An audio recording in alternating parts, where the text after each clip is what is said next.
Hello students, welcome to India largest learning platform. यहाँ से मिलते हैं daily live classes, test and quizzes, structure courses and unlimited access. इसके लिए download करना होगा अनअकैडमी का लर्निंग ऐप। इसके डाउनलोड करते ही आप जुड़ जाते हैं टॉप एजुकेटर्स के साथ। मैं योगेश्वर मिश्रा इस प्लेटफॉर्म से आपको इंडियन हिस्ट्री, पॉलिटी और एंथ्रोपोलॉजी ऑप्शनल कोर्स में पढ़ा रहा हूँ। मेरा कोड है UGM10। और अनअकैडमी के द्वारा देखिए बहुत सारे कोर्सेज चलाए जा रहे हैं, जैसे आपकी स्क्रीन पर दिखाए किसी भी कोर्स में आप एडमिशन लेकर अपनी तैयारी को स्टार्ट कर सकते हैं। देखिएगा यूपीएससी, सीएससी, जीएस सब्सक्रिप्शन दो कोर्स अवेलेबल है। एक है प्लस कोर्स है, दूसरा आइकनिक कोर्स है। ठीक है, प्लस कोर्स जो है 1 मंथ से लेकर 36 मंथ के लिए अवेलेबल है। आइकनिक कोर्स जो है 12, 24 और 36 महीने के लिए अवेलेबल है। आप कोड UGM10 के साथ एडमिशन लेते हैं तो आपको जो है 10% का बेनिफिट्स मिलता है। इसी प्रकार जो है ऑप्शनल कोर्सेज जो है वह 1 मंथ से लेकर 36 मंथ के लिए अवेलेबल है। जैसे 12 महीने की फीस जो है 27,500 रुपये है। मेरा कोड UGM10 के साथ एडमिशन लेते हैं तो आपको 10% का बेनिफिट्स मिलता है। देखिए 2021, 2022 और 2023 के लिए अनअकैडमी के द्वारा जो है बेस्ट एजुकेटर के द्वारा जो कोर्सेस लॉन्च किए गए हैं, तो आपके अपने किसी भी कोर्स के को उसमें एडमिशन ले सकते हैं। 2021 प्रीलिम्स मेंस, 2022-23 प्रीलिम्स मेंस और 2022-23 प्रीलिम्स और मेंस की तैयारी जो है कर सकते हैं। Complete GS plus optional course का स्कीम लेकर आया गया है बाइलिंगुअल मेथड में, हिंदी, इंग्लिश और बाइलिंगुअल मैनर्स में। आप अपनी सुविधा अनुसार किसी भी कोर्स में एडमिशन ले सकते हैं और अपनी तैयारी को एक पूर्ण दिशा दे सकते हैं टॉप एजुकेटर्स के साथ। देखिए कोर्स का जो फीचर्स आपके स्क्रीन पर दिख रहा है। ठीक है, UPSC, CSC, GS plus optional combo course है। आइकनिक कोर्स में और प्लस कोर्स दोनों में अवेलेबल है ये। ठीक है, इसको आप देखिए, चीजों को आपके स्क्रीन पर दिख रहा है। और जल्द से जल्द एडमिशन लीजिए, अब समय नहीं बचा है। जल्द से एडमिशन लीजिए और अपनी तैयारी को एक नई दिशा दीजिए। ठीक है स्टूडेंट्स, मैं आप लोगों के लिए जो है भारतीय इतिहास का एक मतलब पूरा इतिहास की एक पैकेज लेके आया हूँ फॉर जीएस पर्पज। जहाँ पर आपको भारतीय इतिहास से रिलेटेड जो है पूरे फैक्ट्स और कॉन्सेप्ट दोनों आपको इस क्लास में मिलेंगे। तो आप मेरे साथ बने रहिए इस महीने। और यहाँ से मैं भारतीय इतिहास के साथ साथ संविधान का मैराथन लेकर आया हूँ। और संविधान का मैराथन जो है वो भी आपको मिलेगा। और अभी तो हम पढ़ रहे हैं आज की क्लास में यहाँ पर भारतीय इतिहास। तो आज भारतीय इतिहास में प्राचीन भारत के संदर्भ में आप लोगों को पढ़ा रहा हूँ। जो स्टूडेंट्स नए हैं और मेरे चैनल्स, तो मेरे वीडियो को लाइक कीजिए, शेयर कीजिए। और उन लोगों के लिए मैं कुछ टर्मिनोलॉजी को यहाँ पर बता रहा हूँ। भारतीय इतिहास पढ़ने से पहले देखिएगा कुछ चीजें आपको जानना बहुत जरूरी होता है। वह जो है कालक्रम से रिलेटेड है। जैसे बहुत सारे पुस्तकों में जो है बीसी लिखा रहता है या बीसी लिखा रहता है। इसको समझिएगा, इसका मतलब होता है ईसा पूर्व। इसका मतलब क्या होता है? ईसा पूर्व। ठीक है, क्लियर चीजें। और कहीं कहीं पुस्तक में देखिए एडी लिखा रहता है, या इसको हम सी बोलते हैं, इसको हम कॉमन एरा कहते हैं, या इसको हिंदी में बोलते हैं हम ईसवी सन बोलते हैं। क्या बोलते हैं? ईसवी कहते हैं। क्या कहते हैं हम इसको? ईसवी कहते हैं। ठीक है। और इतिहास में एक सर्व टर्म और होता है जिसे बीपी बोलते हैं, इसको बोलते हैं बिफोर प्रेजेंट बोलते हैं। क्या बोलते हैं इसको? बिफोर प्रेजेंट बोलते हैं, मतलब वर्तमान से पहले। क्लियर चीज है ये। तो जैसे आप मान के चलिए अभी का जो समय चल रहा है, जैसे 2021 क्या लिखिएगा? या एडी होगा, या क्या होगा? सी होगा। ठीक है, 2021 की बात कर रहे हैं, या 600 सी की बात हो रहा है, मतलब एडी की बात हो रहा है, 600 ईस्वी की बात हो रहा है। इसी प्रकार मान लीजिए अगर 600 बीसी लिखा है, क्या होगा ये? मतलब बिफोर क्रिस्ट होगा, मतलब बीसी या बीसी, बिफोर कॉमन एरा। तो मतलब 2021 से, मतलब जब ये कॉमन एरा स्टार्ट हुआ था ना, मतलब कॉमन एरा स्टार्ट हुआ था फर्स्ट सेंचुरी से, हम बांट कर चलते हैं, पहला से करते हैं, इससे पहले लगभग 600 साल पहले। ठीक है, तो मतलब कितना हो जाएगा? 221 में आप 600 जोड़ दोगे तो क्या निकल जाएगा? वो आज से इतने साल पहले की घटना निकल जाएगी। इसका मतलब होता है ईसवी सन के स्टार्ट होने से 600 साल पहले का डेट आता है। और इसी प्रकार हम बीपी करेंगे तो क्या होगा? अगर मान लीजिए बीसी लिखा हुआ है और 2021 है, इसका एग्जैक्ट डेट आज से निकालना है, तो क्या करोगे आप? ईसवी सन में ईसा पूर्व के सन को क्या कर दोगे? जोड़ दोगे तो क्या निकल जाएगा? यह पीपी निकल जाएगा। क्लियर चीज है ये। इस संदर्भ में आप चीजों को समझिएगा। ये क्या है? डेट वाइज टर्मिनोलॉजी है। जो नए स्टूडेंट हैं जो अभी तैयारी कर रहे हैं, 12th में होंगे, 11th में होंगे, चाहे नए इतिहास कभी पढ़े नहीं होंगे या साइंस बैकग्राउंड के स्टूडेंट होंगे, उन लोगों के लिए शब्दावली मैं दे रहा हूँ, ठीक है। जिन लोगों को आता है उन लोगों के लिए बहुत अच्छी बात है, ठीक है। तो इस चीज टर्मिनोलॉजी, उसके बाद हम भारतीय इतिहास स्टार्ट किए हम। तो इंडियन हिस्ट्री के संदर्भ में आप देखिएगा, इंडियन जो हिस्ट्री है, ठीक है, उसको हम 3 पार्ट में यहाँ पर पढ़ेंगे। आज तो हम प्राचीन भारत स्टार्ट करते हैं। तो पहला जो है वो एंशियंट इंडिया। क्या होगा? एंशियंट इंडिया मतलब प्राचीन भारत, ठीक है। प्राचीन भारत का इतिहास पढ़ेंगे हम यहाँ पर, ठीक है। दूसरा जो है मिडिएवल इंडिया या मध्यकालीन भारत, ठीक है, मध्यकालीन भारत पढ़ेंगे हम, ठीक है। और तीसरा जो होगा वो क्या होगा? आधुनिक भारत का इतिहास, मॉडर्न इंडिया, आधुनिक भारत का इतिहास, ठीक है। आधुनिक भारत के इतिहास पढ़ेंगे। तो एंशियंट इंडिया देखिएगा, इंडियन इंडिया में हम क्या पढ़ेंगे? प्रागैतिहास पढ़ेंगे, प्रागैतिहास पढ़ेंगे, ठीक है। आद्य इतिहास पढ़ेंगे, ठीक है। और कहाँ तक जाएंगे हम? अब प्राचीन भारत में प्राग इतिहास लेकर जाएंगे, फिर हम लोग इसमें स्टार्ट करेंगे, ऐतिहासिक पीरियड पढ़ेंगे, इतिहास, ठीक है। और इसको हम पढ़ेंगे यहाँ से वैदिक सभ्यता से लेकर, ठीक है, लगभग 1000 ईस्वी तक के सन को इसके अंतर्गत हम लोग कंप्लीट करने की कोशिश करेंगे, ठीक है। इसको मोटे तौर पे हम बोल सकते हैं, रफ तौर पे बोल सकते हैं, 1000 ईस्वी तक भारत पर जब तक मुस्लिम आक्रमण नहीं होते हैं तब तक के समय को हम क्या करेंगे? Ancient India. अगर मुस्लिम आक्रमण होते ही हम क्या कर कहाँ चले जाते हैं? उसको हम मिडिएवल इंडिया में आ जाते हैं, ठीक है। तो एंशियंट इंडिया में हम पढ़ेंगे प्राग इतिहास पढ़ेंगे, आद्य इतिहास पढ़ेंगे, इतिहास पढ़ेंगे और वैदिक कालीन सभ्यता से लेकर 1000 ईस्वी तक करेंगे, ठीक है। 1000 साल से 1000 ईस्वी से लेकर हम औरंगजेब तक 1707 तक के समय को जो है हम किसमें पढ़ेंगे? मॉडर्न मिडिएवल इंडिया में, मध्यकालीन भारत में पढ़ेंगे। इसके अंतर्गत होगा भारत पर मुस्लिम आक्रमण, भारत पर मुस्लिम आक्रमण, ठीक है। भारत पर मुस्लिम आक्रमण जो हुए हैं उस समय के संदर्भ में देखेंगे। फिर दिल्ली सल्तनत, ठीक है। उसके बाद देखेंगे विजयनगर साम्राज्य, विजयनगर और बहमनी साम्राज्य, ठीक है। और पढ़ेंगे मुगल का पढ़ेंगे। तो मुगल कब तक पढ़ेंगे हम? मुगल बाबर से लेकर, बाबर से औरंगजेब तक का समय, ठीक है। क्लियर चीज है ये। मॉडर्न इंडिया में पढ़ेंगे कहाँ से? भारत में यूरोपीय आगमन, भारत में यूरोपीय आगमन, ठीक है। और औरंगजेब के बाद मुगल, के बाद मुगल, ठीक है। और स्वतंत्रता संग्राम 1857, ठीक है।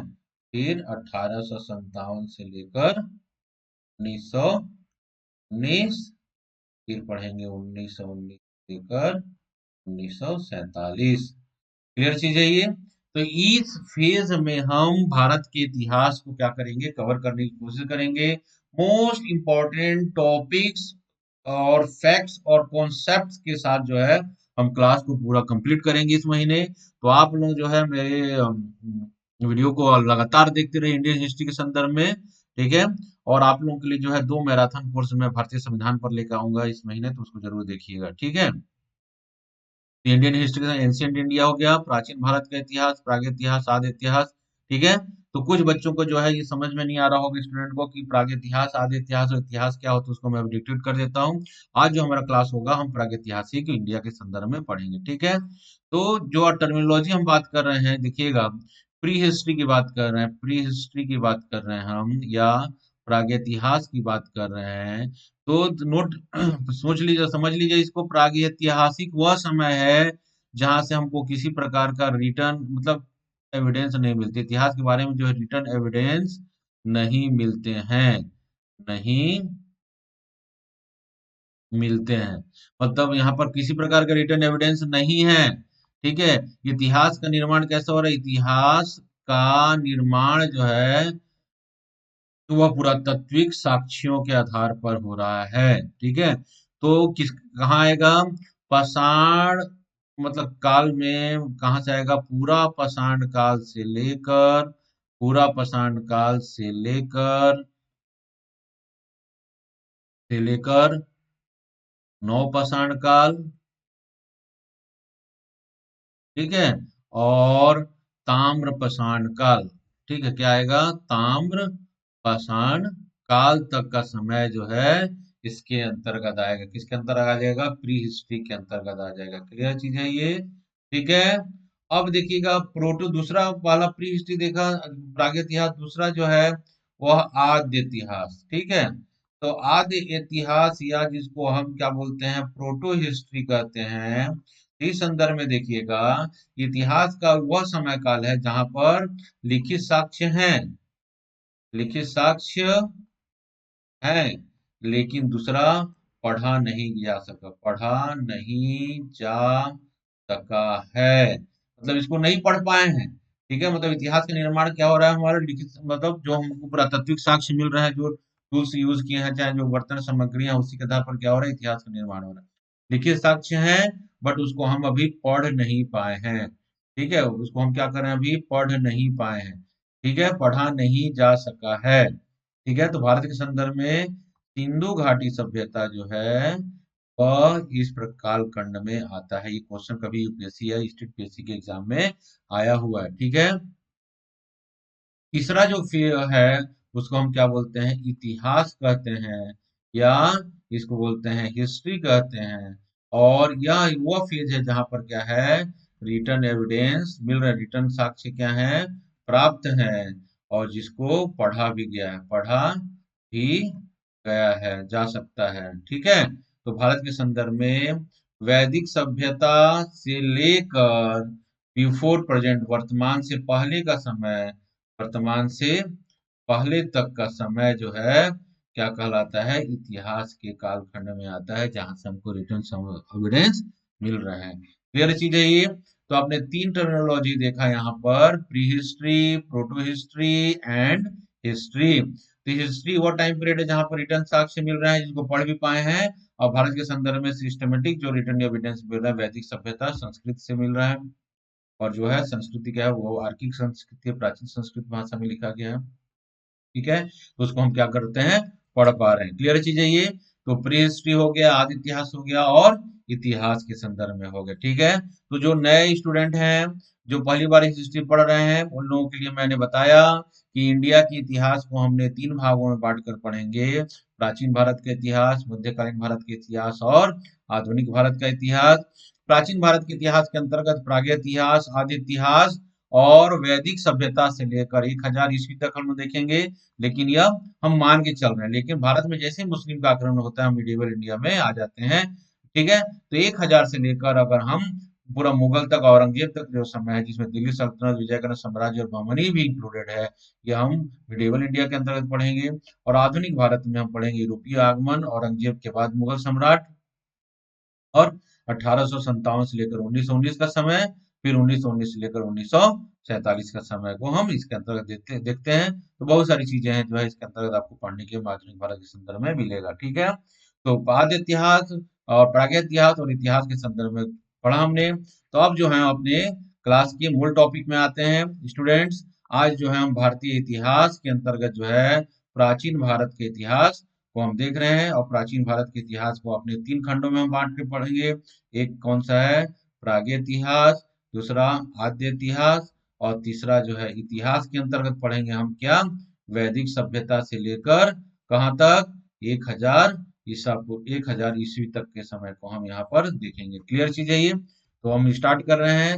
तो देखिएगा, प्रागैतिहास का समय जो है, ठीक है, तो देखिए प्रागैतिहास काल का कालखंड को हम तीन भागों में दे सकते हैं, पूरा पाषाण काल, मध्य पाषाण काल, और नव पाषाण काल। ठीक है, तो भारत के संदर्भ में जो है पूरा पाषाण प्रागैतिहास काल को हमने तीन भागों में बांटा है। तो हम यहाँ पर तीन भाग में ना बांट के हम इसको दो भागों में बांट रहे हैं। ठीक है, पहला जो है वह क्या कहलाएगा, पाषाण काल कहलाएगा। क्या कहलाएगा, पाषाण काल।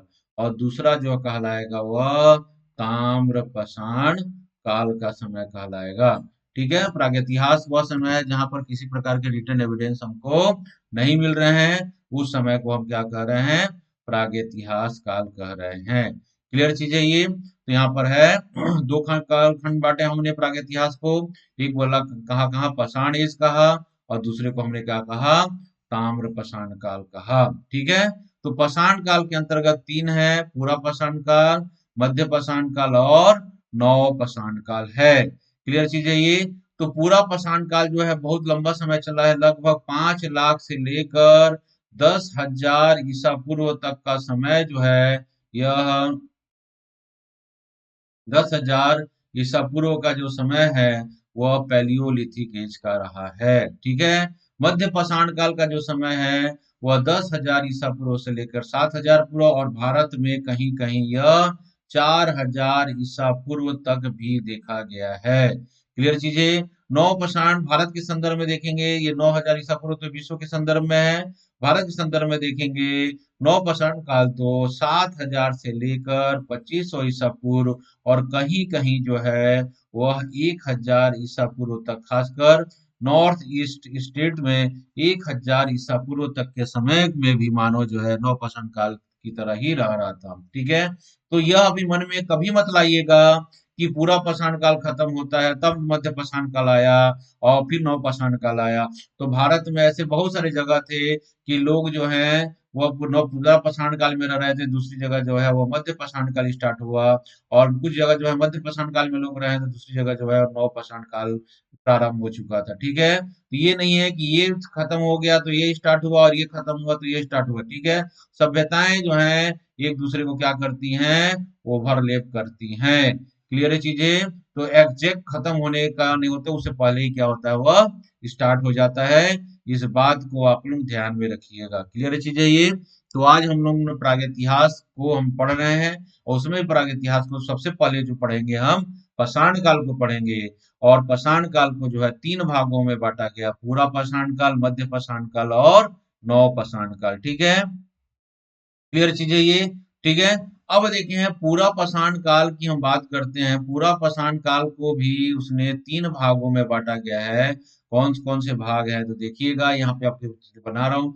तो पहला जो सबसे नीचे पहला पार्ट होता है वह होता है निम्न पूरा पाषाण काल। क्या होता है, निम्न पूरा पाषाण काल का समय होता है। ठीक है, उसके बीच वाला जो दूसरा वाला भाग होता है उसको बोलते हैं मध्य पूरा पाषाण। क्या बोलते हैं, मध्य पूरा पाषाण काल या मिडिल पैलियोलिथिक। इसकी पूरा पाषाण काल को क्या बोलते हैं, पैलियोलिथिक कल्चर कहते हैं। क्या कहते हैं इसको, पैलियोलिथिक कल्चर इंग्लिश में बोलते हैं।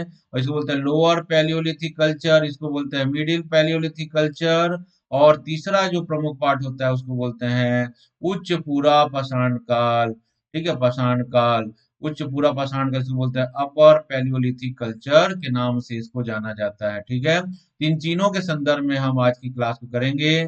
ठीक है, तो निम्न पूरा पाषाण काल का जो समय है प्लीज आप लोग पढ़ लें। यहाँ पर निम्न पूरा पाषाण काल का जो समय है वह जो है 5 लाख से लेकर 50,000 ईसा पूर्व तक का समय चला ये। ठीक है, मध्य पाषाण काल का जो समय है यह 50,000 से लेकर 40,000 साल ईसा पूर्व तक का चला।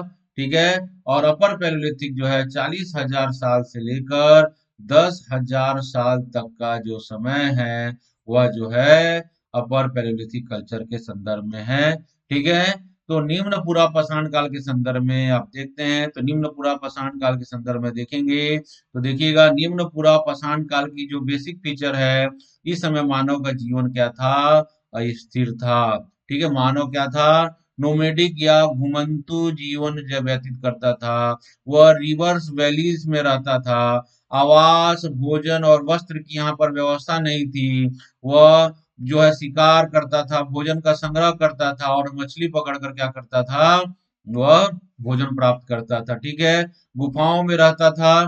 ठीक है, और यह जो बांटा गया है स्टूडेंट्स, यह जो है निम्न पूरा पाषाण काल, उच्च पूरा पाषाण काल, यह जो हमने बांटा है पैलियोलिथिक कल्चर को, यह बताया अकॉर्डिंग टू बताया है पत्थरों के औजार का उपयोग करने के तरीके और उनके बनाने के तरीके के आधार पर हम इसको जो है बांटते हैं। Lower Palaeolithic culture, middle Palaeolithic culture और अपर पैलियोलिथिक कल्चर, या आगे चल के मध्य पाषाण, पूरा पाषाण काल या नव पाषाण काल। यह जो बांटा गया है, यह पत्थरों के औजार का उपयोग और उनके बनाने के तरीके के आधार पर बांटा गया है। क्लियर चीजें, इस बात को आप समझ लीजिएगा। ठीक है। तो लोअर पैलियोलिथिक कल्चर या निम्न पूर्व पाषाण काल में मनुष्य का जो जीवन था कैसा था, वह घुमंतु जीवन था। ठीक है, वह खाना बदोश था।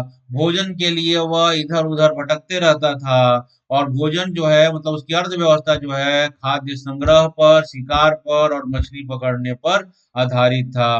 ठीक है, रिवर्स वैली में रहता था ताकि वहां पे उसको शेल्टर मिल सकता है, भोजन मिल सकता है, और वहां पे क्या मिल सकता है उसको, उपकरण मिल सकते हैं, पत्थरों के उपकरण। तो यहाँ पर जो है ईयरली अगर हम लोग प्रारंभिक लोअर पैलियोलिथिक एज भी बहुत लंबा समय तक चला है।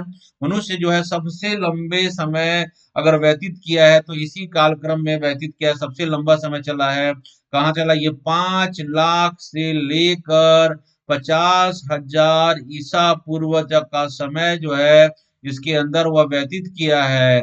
बहुत लंबा समय मिला है। ठीक है, अगर ईयरली पैलियोलिथिक, इसका जो ह्यूमन फॉसिल था, जो मानव इससे एसोसिएटेड था इस कल्चर से, उसको हम बोलते हैं होमो इरेक्टस था यह मनुष्य। इसको याद रखिएगा, यूपीएससी क्वेश्चन में आते हैं कभी कभी ये। जो मानव था क्या था वह, होमो इरेक्टस था। और इस समय जो है जो यह प्रारंभिक समय में जो टूल्स यूज किए गए वह कौन कौन से थे, वह हैंडेक्स हुआ करते थे और चॉपर जैसे टूल्स हुआ। चॉपर मतलब ऐसे ही पत्थर के गोल यूज किया जाता था जो रिवर्स वैली में आसानी से मिल जाता था। ठीक है, तो ये जो बात पूरे भारतवर्ष के संदर्भ में हम बात करते हैं, यहाँ पे ध्यान दीजिएगा, मैं आपकी बात कर रहा हूँ पूरे भारतवर्ष के संदर्भ में। पत्थरों के औजारों की प्रधानता के कारण इसे हम दो सभ्यताओं में बांट सकते थे। कभी यूपीएससी एग्जाम में आता है यह। पहला जो गंगेटिक प्लेन था या उत्तर का जो मैदान है, वहां पे जो पंजाब की जो सोहन नदी घाटी में हमको इस प्रकार के टूल्स मिले जिसमें चॉपर टूल्स की प्रधानता थी, और हैंडेक्स जो है वह उसकी तुलना में कम मिला है। इसलिए उसको सोहन ट्रेडिशन या उसको चॉपर कल्चर कहा गया। लेकिन हम बात करते हैं गंगा के नीचे वाले क्षेत्र में, बात करते हैं हम दक्षिण भारत की बात करते हैं, तो वहां पे जो है हैंडेक्स की संख्या ज्यादा रही, और चॉपर की जो है या चॉपर की जो है वह कम संख्या में रहा, और यहाँ हैंडेक्स ज्यादा प्रधानता थी। ठीक है, खासकर गंगा के नीचे वाले भाग में। तो उस सभ्यता को मद्रासियन ट्रेडिशन का नाम दिया गया। ठीक है, तो सोहन सभ्यता और मद्रासियन सभ्यता का जो संबंध है वह लोअर पैलियोलिथिक कल्चर से ही संबंधित है। इस बात को आप लोग याद रखिएगा। ठीक है, प्रमुख जो औजार थे पत्थर के बने हुए थे, पत्थर को ऐसा टूल्स के रूप में यूज किया, बाद में धीरे धीरे क्या हुआ, पत्थर सिर्फ पे औजार बनाना प्रारंभ कर दिया था। ठीक है, तो हैंडेक्स चॉपर के अलावा जो है स्क्रैपर, बोरर, फ्लैक्स टूल की भी और प्रधानता हमको मिल रही है। क्लियर चीज है ये। ठीक है, तो सोहन ट्रेडिशन और मद्रासियन ट्रेडिशन का संदर्भ किससे है, यहाँ देखिए सोहन ट्रेडिशन और मद्रासियन ट्रेडिशन का जो संदर्भ है वह जो है किससे है, निम्न पूरा पाषाण काल के संदर्भित है। ठीक है, ये क्वेश्चन पूछा जा चुका है यूपीएससी में। ठीक है, तो मनुष्य का जीवन कैसा था इसमें, मनुष्य का जीवन जो है वह नोमैडिक था, खाना बदोश था। ठीक है, निम्न पूर्व पाषाण काल की क्या बात सभ्यता है, विशेषताएं हो गई। निम्न पूर्व पाषाण काल की विशेषताएं हैं कि मनुष्य जो है खाना बदोश था, वह रिवर्स वैली में रहता था। ठीक है, और भारत के संदर्भ में बात करते हैं तो सोहन सभ्यता और मद्रासियन सभ्यता के संदर्भ में हम दे सकते हैं इसको। ठीक है, इस समय की सबसे जो महत्वपूर्ण जो साइट्स हैं जहां पर इस प्रकार के मानव के अवशेष हमको मिले हैं, तो वह है नर्मदा घाटी, भीमबेटका याद रखिएगा मध्य प्रदेश के संदर्भ में, महाराष्ट्र के संदर्भ में प्रवरा नदी। ठीक है, याद रखिएगा। ठीक है, उत्तर प्रदेश, बिहार, पश्चिम बंगाल और बहुत से बार उड़ीसा में भी हमको इस प्रकार के जो है साइट्स मिले हैं। ठीक है, उत्तर प्रदेश का बेलन घाटी का संबंध भी पूरा पाषाण काल सभ्यता से है। क्लियर है चीजें, तो याद रखिएगा इस समय। ठीक है, और इसका जो ह्यूमन फॉसिल था, जो मानव जो इससे रिलेटेड था, ये कौन से मानव की सभ्यता थी? यह होमो इरेक्टस मानव की सभ्यता थी। बाद में नियंडरथल मैन आया था। बाद में क्या आया था? नियंडरथल मैन आया था इसके लास्ट एज में। ठीक है, तो किसकी सभ्यता थी यह? होमो इरेक्टस की सभ्यता थी। बाद में क्या हो गया? वह नियंडरथल्स की सभ्यता में आया। ठीक है, नियंडरथल जो है होमोसेपियंस के अंतर्गत ही आता है।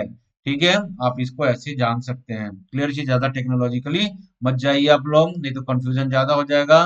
तो जो बातें आपको बता रहा हूँ लोअर पैलेयोलिथिक के संदर्भ में, अगर क्वेश्चन आता है तो आपका एग्जाम में क्वेश्चन बन जाएंगे। ठीक है, लोअर पैलेयोलिथिक कल्चर के बाद जो है दूसरी जो सभ्यता आता है वह क्या है? मध्य पूरा पाषाण काल है। ठीक है, मध्य पूरा पाषाण काल। ठीक, तो मध्य पूरा पाषाण काल में जो है यहाँ पर देखेंगे, मतलब पत्थर है। ठीक है, पत्थर से पत्थर को तोड़कर क्या निकाला गया? यहाँ से ये फ्लैक्स निकाला गया, फलक निकाला गया। तो इस प्रकार ऐसे देखेंगे यहाँ पर क्या होता है? फलक उपकरणों की प्रधानता है। मतलब यहाँ पर फलक, जो पत्थर के औजार बन रहे हैं, किस पर बन रहे हैं? वो फ्लैक्स पर बन रहा है। इसमें इंग्लिश में बोलते हैं फ्लैक्स टूल्स। तो फ्लैक्स टूल्स यहाँ पर पाए जाते हैं। ठीक है, यहाँ पर फ्लैक्स टूल्स की प्रधानता थी, इसलिए इसे फलक संस्कृति के नाम से भी जाना जाता है। ठीक है, मिडिल पैलेयोलिथिक कल्चर के संदर्भ में क्या पढ़ा? यहाँ पर पत्थर के जो औजार हैं वो मोस्टली किस पर मिल रहे हैं? फलक उपकरण, फलक पर मिल रहे हैं। पत्थर से पत्थर को तोड़कर जो पपड़ियां निकलती है ना, उसको हम क्या बोलते हैं? फलक बोलते हैं। और इस पर निकल रही है, इसलिए इसको फ्लैक्स टूल्स कहा जाता है। और फ्लैक्स टूल्स की, जैसे हैंडेक्स था, चॉपर था, उसके अलावा सबसे ज्यादा प्रधानता फ्लैक्स पर औजार बनने लगे हैं। बोरर, स्क्रेपर, पॉइंट्स जैसे जो औजार हमको इस मोबाइल में दिखने लग गया है। मनुष्य के जीवन में कोई परिवर्तन नहीं हो रहा है। उसका लाइफ अभी भी क्या है? घुमंतु जीवन जी रहा है, खाना बदोश है। ठीक है, अभी भी उसकी इकोनॉमी जो है खाद्य का संग्रहण पर, शिकार पर आश्रित है। अभी भी और रिवर वैली के गुफाओं में रह रहा है। केवल टूल्स और टेक्नोलॉजी के हिसाब से क्या हो रहा है? ब्रेन का साइज बढ़ रहा है, मनुष्य का भी उच्च विकास हो रहा है, और अपने ब्रेन का उपयोग करके क्या किया? पत्थरों को पत्थर से तोड़कर उपकरण बनाने की कला को सीख लिया था। एक बात और याद रखिएगा कि इस काल में ही मनुष्य ने सबसे पहले व्यापक पैमाने पर आग का उपयोग करना सीखा था। ठीक है, आग का उपयोग करना जो है वह व्यापक पैमाने पर प्रारंभ हो गया था। क्लियर चीज है ये, तो पॉइंट बी नोटेड। और बेहतरीन जो साइट्स हैं वही पूरा पाषाण काल जहां मिले हैं, वहीं पे मध्य पाषाण काल की भी साइट है। बेलन घाटी, ठीक है, आंध्र प्रदेश कृष्णा घाटी, राजस्थान मध्य प्रदेश का भीमबेटका, ठीक है, सोन नदी घाटी, और निवासा साइट जो है महाराष्ट्र का है। यह प्रमुख साइट्स हैं। अभी भी मानव कैसा है? भोजन संग्राहक है। क्लियर चीजें, और आग का प्रयोग जो है बड़े पैमाने पर हो रहा है। क्लियर चीजें ये, ठीक। इस संदर्भ में आप याद रखिएगा, मध्य पूरा पाषाण काल का जो समय है वह क्या है? आपको पहले ही भी क्लास में बताया था, मध्य पाषाण काल का समय क्या है? यह समय जो है 50,000 से लेकर 40,000 ईसा पूर्व का समय है। ठीक है, एसोसिएटेड जो ह्यूमन फॉसिल्स है वह क्या है? नियंडरथल मैन, नियंडरथल मानव है। क्या है? नियंडरथल मानव है। याद रखिएगा चीजों को। ठीक है, इसके तो मध्य पाषाण काल के संदर्भ में आपने क्या पढ़ा? मध्य पाषाण काल के संदर्भ में पढ़ा है मनुष्य का जीवन क्या है? वैसी खाना बदोश है। वह रिवर वैली में रहता था, लेकिन यहाँ पर क्या आग का उपयोग करना सीख चुका था। टूल्स और टेक्नोलॉजी के संदर्भ में देखेंगे, पत्थरों पर वह फलक उपकरणों की प्रधानता है। फ्लैक्स टूल्स की प्रधानता, इसका मतलब नहीं है कि हैंडेक्स और चॉपर का उपयोग होना बंद हो गया, लेकिन इनकी ज्यादा संख्या में फ्लैक्स के ऊपर जो है टूल्स बन रहे थे। ठीक है, अग्नि का प्रयोग इसने यहाँ पर प्रारंभ प्रारंभ कर दिया था। क्लियर है। भारत के संदर्भ में जो बेहतरीन साइट्स है, बेलन नदी घाटी है, बेतवा घाटी मध्य प्रदेश, भीमबेटका नर्मदा वैलीज, ठीक है, निवासा महाराष्ट्र, सोन घाटी मध्य प्रदेश, इसके अलावा बिहार और झारखंड जी भी प्रमुख केंद्र हैं। क्लियर चीज है ये, ठीक। प्रमुख टूल्स क्या है? वो प्रमुख जो पत्थर के औजार हैं, चॉपर है, हैंडेक्स है, और ज्यादा मात्रा में फ्लैक्स टूल्स हैं, बोरर है, स्क्रेपर है, और पॉइंट्स हैं। क्लियर चीजें ये, ठीक। तीसरा हम आते हैं पूरा पाषाण काल के एज में, तीसरा में आते हैं उच्च पाषाण काल। ठीक है, अपर पैलियोलिथिक कल्चर, क्या कर बात है ये, अपर पैलियोलिथिक कल्चर की हम बात करते हैं। ठीक है, अपर पैलियोलिथिक कल्चर का जो मानव है वो क्या आ गया था, देखिएगा, आधुनिक मानव आ चुका था। वो कौन सा आधुनिक मानव था, होमोसेपियंस। होमोसेपियंस का काल, वह उच्च पूरा पाषाण काल जो है वह आधुनिक मानव की पहली सभ्यता थी। तो कौन सी सभ्यता है वह, आधुनिक मानव की जो पहली सभ्यता है वो कौन है, वह अपर पैलियोलिथिक कल्चर है। Culture of modern, first culture of modern man इसको कहा जाता है। ठीक है, अभी भी मनुष्य जो है कहाँ रह रहा है, पर रॉक शेल्टर्स में रहा है, गुफाओं में, कंदराओं में रह रहा है। ठीक है, अब गुफाओं और कंदराओं में रह रहा है, लेकिन होमोसेपियंस है तो इसने क्या हो रहा है, पत्थरों के औजार भी अब क्या हो रहे हैं, फाइन बढ़ रहे हैं, और फिर पिछले काल की तुलना में क्या हो रहा है, फाइन हो रहे हैं, छोटे हो रहे हैं। ठीक है, अब यहाँ पर क्या हो रहा है, शेल्टर जहां पे रहता था वहां पे क्या कर रहा है वह, अपनी भावनाओं को एक्सप्रेस करने के लिए क्या कर रहा है, चित्रकारी कर रहा है। तो पेंटिंग के एविडेंस जो है हमको पहली बार जो है वह उच्च पुरा पाषाण काल में ही देखने को मिलता है। और पेंटिंग के अवधेश अवशेष जो है हमको साक्ष्य जो है मध्य प्रदेश के भीमबेटका और की गुफाओं में बड़ी मात्रा में हमको मिल रहा है। तो बेस्ट साइट क्या है, मध्य प्रदेश का भीमबेटका है। क्लियर चीज है ये, तो ये चीजें आप लोग याद रखिएगा। क्लियर चीज है ये। ठीक है, तो यहाँ पर क्या कर रहा है, पेंटिंग के एविडेंस हमको मिल रहा है मनुष्य का। समझिए एसोसिएटेड फॉसिल क्या है, कौन से मनुष्य का यह कल्चर है, यह आधुनिक मानव का कल्चर है, जिसको हम होमोसेपियंस कहते हैं। क्लियर चीज है ये। ठीक है, अब देखिएगा पत्थरों के औजार पर फ्लैक्स पर पत्थरों के औजार बन रहे हैं, और पत्थरों के औजार में और फाइन हो रहे हैं। तो पत्थरों के ब्लेड से चाकू, ब्यूरिन और बोरर जैसे जो है टूल्स बन रहे हैं।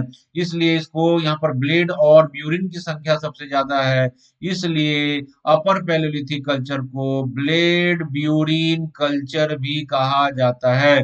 टूल्स और टेक्नोलॉजी के आधार पर इसको पत्थरों से चाकू और ब्यूरिन्स बनाए जाते थे। तो ब्लेड ब्यूरिन कल्चर संस्कृति के नाम से जाना जाता है इसे।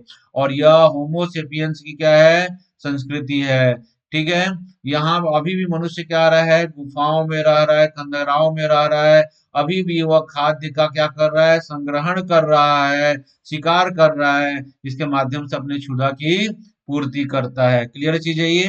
ठीक है, समझ में आ रहा है चीजों के लिए। और इसके अलावा जो है इसने हड्डी और हाथी के दांतों का भी उसने हथियार के रूप में क्या किया, उपयोग करना सीख गया था। भारत की जो महत्वपूर्ण साइट्स हैं उसमें बेलन घाटी है, रेणुगुंटा है, ठीक, महाराष्ट्र का इनाम गांव है, ये इंपॉर्टेंट साइट है, यूपीएससी में क्वेश्चन आते हैं। सोन घाटी है, भीमबेटका है, याद रखिएगा। और सिंह भूम है बिहार का, जहाँ पे उच्च पुरा पाषाण काल के हमको क्या मिल रहे हैं, साक्ष्य मिल रहे हैं। उच्च पुरा पाषाण काल के जो पेंटिंग का अवशेष एविडेंस जो हमको मिल रहा है, वह देखिएगा भीम बेटका से ये चित्र है, इसमें जो है शिकार दृश्य को इसमें दिखाया गया है। ठीक है, इसको देख लीजिएगा। ऐसे ही जो है पत्थरों की गुफाओं की दीवारों पे जो है उन्होंने क्या किया, चित्रकारी किया। और इसके माध्यम से हमको पता चलता है कि उस समय के जानवर कैसे थे और कैसे शिकार किया जाता था। मोस्टली जो चित्र बने हैं वह शिकार से रिलेटेड जो है चित्र को बनाया गया है। सामूहिक शिकार करते थे कि सिंगल शिकार करते थे, बड़े जानवरों का शिकार करने के लिए वह सामूहिक शिकार की किया जाता था। ये चित्रकारी से हमको प्राप्त हो रहा है। क्लियर है, तो ये अपर पैलियोलिथिक एज के संदर्भ में आपकी बातें हो गई। ठीक है, तो हमने अपनी क्या पढ़ा, पूरा पाषाण काल को देखा हमने। ठीक है, पाषाण काल को हमने तीन कालक्रम में बांटा था, पूरा पाषाण काल, मध्य पाषाण काल और नव पाषाण काल। तो हमने पूरा पाषाण काल को पढ़ा। पूरा पाषाण काल का समय जो है बहुत लंबा समय चला, 5 लाख से लेकर 10,000 साल ईसा पूर्व के समय को बांटा। इसमें भी हमने टूल्स और टेक्नोलॉजी और पत्थरों के औजार बनाने के तरीके के आधार पर हमने तीन भागों में बांटा, निम्न पूरा पाषाण काल, मध्य पूरा पाषाण काल और उच्च पूरा पाषाण काल।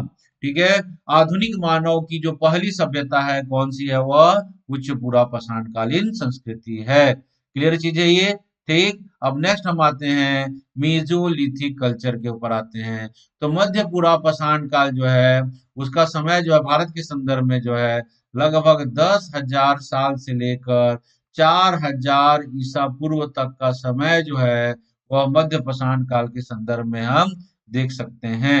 ठीक है। मध्य पूरा पाषाण काल की खास बात यह है, ठीक है, कि इसमें जो है मनुष्य का, होमोसेपियंस का तो विकास हो चुका था। अभी कल मनुष्य कौन सा है? होमोसेपियंस है। आज भी हम होमोसेपियंस ही हैं।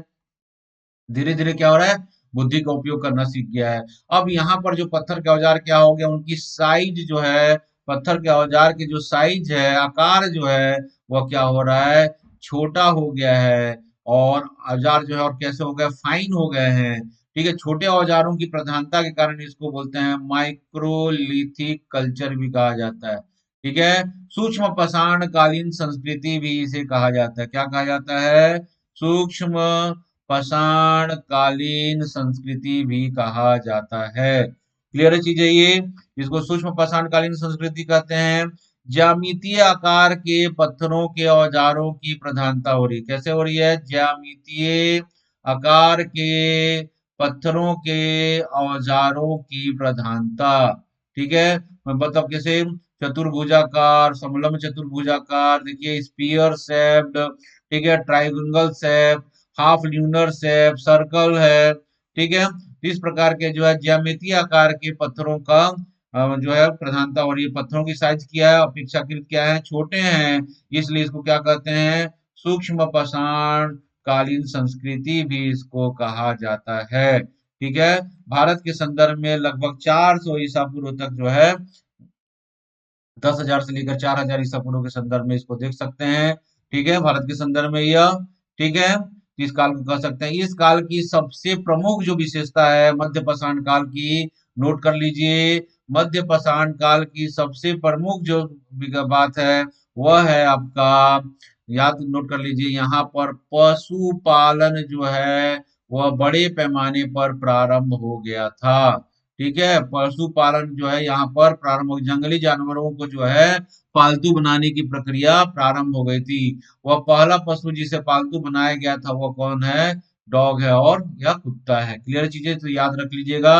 इस काल में अभी भी लाइफ कैसा है? लाइफ जो है वह खाना बदोश ही लाइफ है। अभी भी फूड गैदरिंग, हंटिंग और फिशिंग पर ही क्या है, उनकी इकोनॉमिक डिपेंड है। क्लियर चीजें? मतलब साथ में अब क्या हो रहा है, पशुपालन को भी प्रारंभ किया गया था। डॉग जो पाला गया था वह शिकार में इनका प्रमुख हेल्प करता था। ठीक है। इस जगह की जो प्रमुख साइट्स हैं जो भारत में हमको मिल रही हैं, प्रमुख जो साइट जहाँ पे भीमबेटका उसको है, यह देखिएगा, बीरभानपुर, पश्चिम बंगाल। ये मैं मोस्ट इंपॉर्टेंट साइट्स का नाम बता रहा हूँ, एग्जाम में क्वेश्चंस आते हैं। लंगनाज गुजरात, टेरी समूह तमिलनाडु, आदमगढ़ मध्य प्रदेश, भीमबेटका मध्य प्रदेश, सराय नहर राय, याद रखिएगा, सराय नहर राय उत्तर प्रदेश। ये प्रमुख साइट्स हैं। पॉइंट बी नोटेड, इसको याद रख लीजिएगा, क्वेश्चंस आते हैं एग्जाम में, स्टेट पीएससी में क्वेश्चंस आते हैं। ठीक है। तो यहाँ पर जो है क्या हो रहा है, जो है मतलब पत्थरों के औजारों की संख्या जो है वह क्या हो रहा है, साइज जो है कम हो रहा है। ठीक है। और मध्य प्रदेश भारत में करीब 4,000 ईसा पूर्व तक बना रहा था ये। ठीक है। इन चीजों का देख लेंगे। हल्के फुल्के में जो अध्यात्म का यहाँ पर क्या हो रहा है, विकास हो रहा है। क्लियर है? तो मध्य पाषाण काल के संदर्भ में हो गया। तो मध्य पाषाण काल के संदर्भ में देखेंगे। ठीक है। तीर धनुष, जब पत्थरों के आकार छोटा हो गया तो तीर धनुष भी इसी काल में बने थे। भाले भी इसमें आए थे। ठीक है। इस काल में आया था। और लकड़ियों के और हड्डियों के हत्थे लगे हंसी और आरी का हथियार हमको इस अंदर मिलते हैं। ठीक है। और पशुपालन के एविडेंस हमको मिलते हैं कहाँ पे? मध्य प्रदेश के आदमगढ़ से हमको इसके एविडेंस मिले हैं। ठीक है। यहाँ पर मेन बात है, यहाँ पर क्या हो गया था, पशुपालन स्टार्ट हो गया था।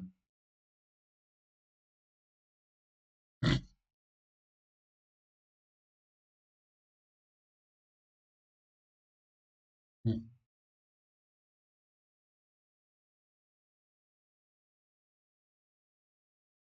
मध्य पूरा पाषाण काल की बात कर रहा हूँ। ठीक है। यहाँ पर क्या हो गया था, पूरा पाषाण काल जो है,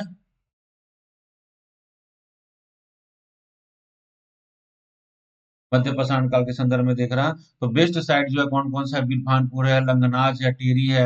यहाँ पर सबसे बड़ी बात है, यहाँ पर पशुपालन क्या हो गया था, प्रारंभ हो गया था। क्लियर चीज है ये, इन चीजों को आप देख लीजिएगा।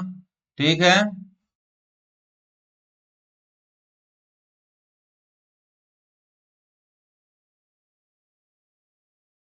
मध्य पाषाण काल के बाद का जो समय आता है उसको हम बोलते हैं नियोलिथिक एज कहते हैं। क्या कह रहे हैं हम? Neolithic as.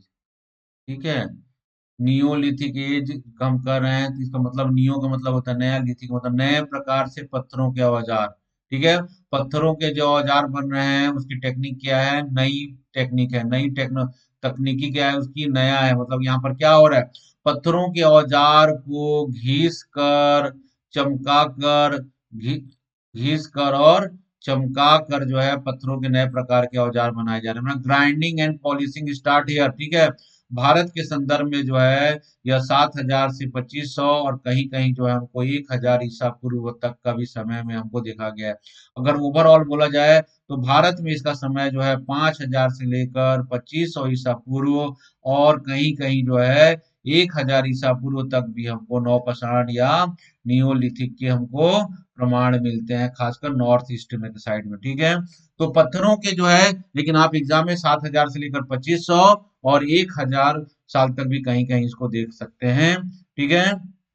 न पत्थरों के क्या हो रहा है? नए नए प्रकार के पत्थरों के से टूल्स बनाए जा रहे हैं। और टेक्निक कौन सी है? Grinding and polishing. घिस के पत्थरों को घिस कर चमका कर जो है अलग अलग प्रकार के जो है टूल्स बना रहे हैं, जैसे पत्थर की कुल्हाड़ियां, पत्थर के हथौड़े, ठीक है, पत्थर के विभिन्न प्रकार के सिलवट लोढ़े, पत्थर के मूलर्स, ठीक है, पत्थर की ओखली, ये सब जो है औजार यहाँ पर बनाए जा रहे हैं। ठीक है। तो यह जो है लगभग नवपाषाण काल का समय है ये। ठीक है। तो नवपाषाण काल जो है लगभग कब से स्टार्ट हो रहा है? 7,000 से लेकर 2,500 ईसा पूर्व तक का समय है। और कहीं कहीं जो है हमको 1,000 ईसा पूर्व तक भी दिख रहा है। क्लियर चीज है ये। ठीक है। इसको याद रखिएगा। इस समय क्या परिवर्तन हुआ रहा? मेन फीचर्स क्या है? इस समय देखिएगा, इस समय मनुष्य कृषि का यहाँ पर प्रारंभ होता है। कृषि जो है यहाँ पर प्रारंभ हो जाता है। मतलब यहाँ पर जो मनुष्य जो है खेती करना प्रारंभ कर दिया था। उसी से एसोसिएटेड क्या बन जाता है? पत्थर के औजार हमको दिख रहे हैं, उसी से समझ पत्थर के औजार दिख रहे हैं। पत्थर की कुल्हाड़ी, पत्थर का हंसिया, पत्थर का हथौड़ा, पत्थर का सिलवट और पत्थर का ओखली। ठीक है। ओखली और पत्थर का क्या हो रहा है? जांता या जांत हमको मिल रहा है, जिस पर चक्की या गेहूं अनाज पीसने का काम आता है। इस प्रकार के पत्थर के औजार हमको कहाँ से मिल रहे हैं? नवपाषाण युग से मिल रहे हैं। देखिए नवपाषाण युग का जो पत्थर का जांत है, ओखली है, ये आज भी हमारे घरों में मिलता है। इसलिए कोई सभ्यता के प्रमाण जो है तुरंत खत्म नहीं होती। ये आप कभी मत सोचिएगा कि मेसोलिथिक खत्म हुआ तब न्यूलिथिक आया। अरे नहीं, मेसोलिथिक एक जगह चल रहा था, भारत के दूसरे पार्ट में कहीं पे न्यूलिथिक प्रारंभ था। क्लियर चीज है ये। तो ऐसे देखकर आप करेंगे, कभी खत्म होके तुरंत स्टार्ट हुआ ऐसा नहीं मानेंगे आप लोग। ठीक है। तो नवपाषाण काल की क्या विशेषता है? नवपाषाण काल में क्या हो रहा है कि कृषि यहाँ पर स्टार्ट हो रहा है। जब कृषि स्टार्ट होगा तो क्या होगा? परमानेंट सेटलमेंटल आएगा। मतलब भोजन संग्राहक की तुलना में मनुष्य क्या हो गया? भोजन उत्पादक हो गया। क्लियर चीज है ये। भोजन क्या हो गया? वह उत्पादक हो गया वहां पर। और जो है, क्लियर चीज है ये, भोजन उत्पादक हो गया यहाँ पर। ठीक। और भोजन उत्पादक हो गया तो एक जगह पे रहना स्थिर हो गया कि उसका जीवन एक जगह पे स्थिर हो गया है। और एक जगह पर स्थिर हो रहा है तो क्या हो रहा है? देखिए क्या हो रहा है कि तो घर के भी हमको प्रमाण मिल रहे हैं। तो घर के निर्माण हो रहे हैं। ठीक है। घर का निर्माण, मनुष्य क्या समूह में रह रहा है। ठीक है। तो घर के हमको एविडेंस मिलते हैं। शुरुआत में बुर्ज होम और गुफ कराल जो अभी पीओके है, पाकिस्तान ऑक्युपाइड कश्मीर में है, वहां पे हमको गड्ढा घर के प्रमाण मिलते हैं। मतलब वहां पे गड्ढे में घर बनाने के प्रमाण मिले हैं। ठीक है। उसके अलावा जो बेहतरीन साइट है भारत के संदर्भ में, चिरांद बिहार में, मस्की ये प्रमुख साइट है। मस्की, ब्रह्मगिरी, हल्लूर, चिकउटनूर और, ठीक है, ये महत्वपूर्ण साइट्स हैं इंडिया के, जहां पर जो है हमको जो है नवपाषाण काल के संस्कृति के हमको प्रमाण मिल रहे हैं। ठीक है। और कहीं कहीं नॉर्थ ईस्ट में तो नवपाषाण काल में 1,000 ईसा पूर्व तक भी हमको नवपाषाण काल के प्रमाण हमको नॉर्थ ईस्ट की कुछ इस जगहों पर हमको दिखाई दिए हैं। क्लियर चीजें। तो नवपाषाण काल की क्या विशेषता है? नवपाषाण काल में कृषि का प्रारंभ हो चुका था। पर नवपाषाण काल के में जो पत्थरों के औजार मिल रहे हैं, क्या मिल रहे हैं? वह ग्राइंडिंग एंड पॉलिशिंग, घिस कर चमकाकर नए प्रकार के औजार प्राप्त हो रहे हैं। ठीक है, नवपाषाण काल में क्लियर चीजें ये। ठीक। और नवपाषाण काल में देखिएगा सामाजिक जीवन में बहुत ज्यादा परिवर्तन होते हैं। ठीक है, घर बनाने लग जाते हैं, इसलिए बस्तियों की स्थापना होने लगी, परमानेंट सेटलमेंट आ जाता है। परमानेंट सेटल होने के साथ कृषि और पशुपालन का क्या हो रहा है? विकास हो रहा है। मिट्टी के बर्तन बनाए जा रहे हैं। पहले मिट्टी के बर्तन जो है हाथ पर थूक कर बनाए जाते हैं, बाद में जो है पहिए का आविष्कार हो जाता है, और कुम्हार के चौक पर जो है वह मिट्टी के बर्तन बन रहे हैं। ठीक है, और इस प्रकार जो है मिट्टी के बर्तन जो है पहिए पर बनने लगे, और पहिए का आविष्कार के साथ क्या हो रहा है? लेबर ऑफ डिवीजन हो रहा है, कृषि का कार्य करने वाले लोग हो रहे हैं, बढ़ईगिरी हो रहा है, और कुम्हारगिरी के जो है काम होना प्रारंभ हो जा रहा है। क्लियर चीज है ये। मिट्टी के पत्थरों के औजार के साथ साथ हड्डी और सींग से बने छेनी, छुरी आदि के औजार भी हमको प्राप्त हो रहे हैं। क्लियर चीज है ये। ठीक है, और ठीक है, तो देखिएगा डिवीजन ऑफ लेबर में रहा, कुम्हार, बढ़ई, कृषक इत्यादि लोग जो है समाज में अपने कार्य के अनुसार से अपने वर्ग में बटे रह रहे हैं। ठीक है, और धीरे धीरे जैसे ही परमानेंट सेटलमेंट आता है और कृषि की व्यवस्था आती है, मनुष्य का जीवन स्थिर हो जाता है, तो अब भोजन के प्रति से क्या हो गया? थोड़ा हुआ निश्चिंत हो गया। तो यहीं से देखेंगे अब थोड़ा क्या हो रहा है? अध्यात्म का विकास हो रहा है। ठीक है, अध्यात्म का विकास होना यहाँ से प्रारंभ हो रहा है, और मनुष्य चिंतन कर रहा है, मनन कर रहा है। और ठीक है, और चिंतन और मनन के कारण ही क्या हो रहा है? वह विभिन्न प्रकार के प्राकृतिक चीजों को अपने नियंत्रण में करने की कोशिश किया, और उसकी कोशिश करने के लिए विभिन्न प्रकार के क्या किया? अनुष्ठान करना प्रारंभ कर दिया, जादू करना प्रारंभ कर दिया, टोना करना प्रारंभ किया, और धीरे धीरे क्या हो रहा है? अध्यात्म की ओर व्यक्ति का विकास हो रहा है। शुरू में क्या था? हुआ मातृ देवी की पूजा करने के एविडेंस हो रहे हैं, लेकिन अभी भी कोई प्रकार के पुरोहित और मंदिर का हमको जानकारी नहीं प्राप्त हो रही यहाँ पर। ठीक है, तो इनिशियल लेवल में जो है बहुदेववाद की उत्पत्ति हो जाती है, प्रकृति पूजक था यह। प्रकृति के जिन जिन चीजों से वह डरा, उसको वह पूजा के रूप में किया, उसकी आराधना किया, उसको कंट्रोल अपने वश में करने के लिए नाना प्रकार के अनुष्ठान करना प्रारंभ कर दिया, जिसे जादू या टोटका के नाम से हम जानते हैं। क्लियर चीज है ये। ठीक है, तो भारत के संदर्भ में देखिएगा कुछ महत्वपूर्ण साइट्स हैं, उसको पढ़ लीजिएगा। ठीक है, आपकी स्क्रीन पर ये दिख रहे हैं, मैं बार बार उस चीजों को आपको डिक्टेट भी किया है यहाँ पर। ठीक है, तो नवपाषाण काल की मुख्य विशेषता क्या हो गई? ये जो है लगभग 7000 से 2500 ईसा पूर्व, कहीं कहीं 1000 ईसा पूर्व तक परमानेंट सेटलमेंट आया, स्थिर जीवन हो गया, कृषि का प्रारंभ हुआ, इसलिए स्थिर जीवन आया। ठीक है, मिट्टी के बर्तन बनाने के एविडेंस मिलते हैं। पहले मिट्टी के बर्तन जो हाथों से थोप कर बनाए जाते थे, बाद में वो कुम्हार के चाक पर बनने लगे। पहिए का आविष्कार इसी काल में माना जाता है। क्लियर चीज है ये। ठीक है, छोटी छोटी बस्तियों के रूप में मानव का हैबिटेट बनने लगा। गड्ढा घर के प्रमाण जो है कश्मीर के गुर्जों में, पीओके के गुर्ज में भूखराल से मिलते हैं। ठीक है, और इसके अलावा चिरांद, मस्की, हल्लूर और उतनूर जो है बेहतरीन साइट्स हैं, कहाँ? इंडिया के बहुत में, जहाँ पे हमको नवपाषाण काल के संस्कृति के प्रमाण हमको मिल रहे हैं। क्लियर चीज है ये। तो ये नवपाषाण कालीन संस्कृति के संदर्भ में आपका हो गया। तीन चीजों को आप बिल्कुल पढ़िएगा। हमने क्या क्या पढ़ा पाषाण काल के संदर्भ में? बुरा पाषाण काल, मध्य पाषाण काल और नवपाषाण काल। ठीक है, नवपाषाण काल से एसोसिएटेड मनुष्य कौन है? होमोसेपियंस ही होगा, क्योंकि होमोसेपियंस जो है अपर पैलेयोलिथिक कल्चर में या उच्च बुरा पाषाण काल में आ चुका था, वहां से जो सभ्यता है वह होमोसेपियंस की ही सभ्यता है। क्लियर चीजें, चीजों को आप याद रखिएगा। ठीक है, अब अगला जो चैप्टर है वह है ताम्र पाषाण कालीन संस्कृति। यह भी हम प्रागैतिहास के अंतर्गत पढ़ते हैं। ठीक है, ताम्र पाषाण कालीन संस्कृति जो है भारत के संदर्भ में, ताम्रपाषाण कालीन संस्कृति का जो समय है वह हम बोल सकते हैं लगभग 4000 या 5000 ईसा पूर्व से लेकर 2000 ईसा पूर्व, और कहीं कहीं जो है यह 700 ईसा पूर्व तक भी देखा गया है। क्लियर चीज है ये। तो ये ताम्रपाषाण युगीन संस्कृति है। तो कहीं कहीं यह 4000 से लेकर, इसको हम बोल सकते हैं यह 2000 या 700 ईसा पूर्व तक भी इसको हम कहीं कहीं भारत के अन्य पक्षों में इसको देखा गया है। क्लियर चीज है ये। तो 4000 से लेकर 27 700 ईसा पूर्व भी आप इसको ले सकते हैं, लेकिन जो साइट का जो पीक पीरियड है वह 4000 से लेकर 2200 या 2000 ईसा पूर्व के बीच का है ये। क्लियर चीज है ये। तो ये ताम्र पाषाण युगीन संस्कृति है ये। ठीक है। भारत में ताम्रपाषाण युगीन संस्कृति जहाँ विकसित हुई है, उसमें देखिएगा कौन कौन सी जगह मुख्य है। उसमें है दक्षिण पूर्व राजस्थान, दक्षिण पूर्व राजस्थान है, पश्चिमी मध्य प्रदेश मालवा क्षेत्र, महाराष्ट्र, और पूर्वी भारत में खासकर उड़ीसा, बिहार और बंगाल। ठीक है, बंगाल और बिहार के संदर्भ में देखेंगे।